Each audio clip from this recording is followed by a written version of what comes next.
গত ২৬ সেপ্টেম্বর মেহেজাবিন চৌধুরী অভিনীত তার বহুল আলোচিত এবং প্রতীক্ষিত চলচ্চিত্র সাবা পেয়েছে মুক্তি।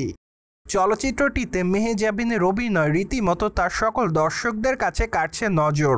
তাই তো বলাই বাহুল্য যে বর্তমানে সাবা চলচ্চিত্র অভিনয় করার জন্য ঢাকা ইন্ডাস্ট্রির ছোট পর্দার অভিনেত্রী মেহেজাবিন তার দর্শকদের কাছ থেকে ব্যাপক পরিমাণ প্রশংসা অর্জন করছে।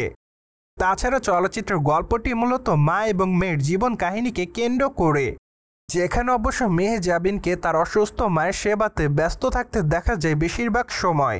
তাছাড়া চলচ্চিত্রের গল্পের মধ্যে বেশ নতুনত্ব ছিল, যার প্রেক্ষাপটে এইটুকু বলাই বাহুল্য যে সম্প্রতি মেহেজাবিন প্রমাণ করে দিয়েছে যে চলচ্চিত্রের পর্দায়ও তিনি ভালো অভিনয় করতে পারেন।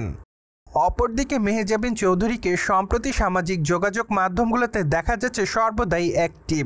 সেখানে অবশ্য তিনি তার নিত্যদিনের আপডেটগুলি তার দর্শকদের সামনে করে থাকেন আপলোড। তাই তো বলাই বাহুল্য যে বর্তমানে শাড়িতে দর্শকদের মাঝে ধরা দিয়েছে এই সুন্দরীতম তারকা। পাশাপাশি খোলামেলা চুলে ডিপ মেকআপে তাকে দেখতে বেশ গর্জিয়াস দেখাচ্ছে। তাই তো বলাই বাহুল্য যে বর্তমানে মেহেজাবিনের শাড়ির লুক তার দর্শকদের কাছে কেড়েছে নজর। পাশাপাশি দর্শকদের কাছ থেকে ব্যাপক পরিমাণ প্রশংসা অর্জন করছে ছোট পর্দার সম্প্রতি সময়ের আলোচিত এই তারকা। অন্যদিকে এর আগে অবশ্য মেহেজাবিন চৌধুরী জানিয়েছে যে তাকে আগামী দিনে ছোট পর্দায় খুবই কম কাজ করতে দেখা যাবে, কেননা বর্তমানে তিনি চাচ্ছে মানসম্মত কাজ করতে। ঠিক এজন্যই সম্প্রতি নাটকের পর্দায় কাজ কমিয়ে দিয়েছে এই অভিনেত্রী।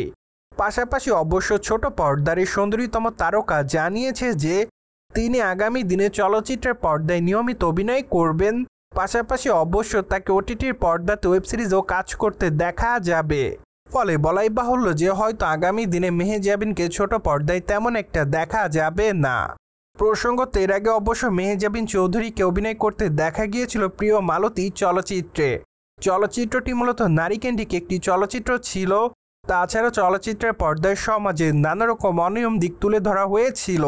ফলে বলাই বাহুল্য যে মেহেজাবিন প্রিয় মালতী চলচ্চিত্র মুক্তির পর থেকেই তার দর্শকদের কাছ থেকে পেয়েছিলেন ব্যাপক আকারে প্রশংসা।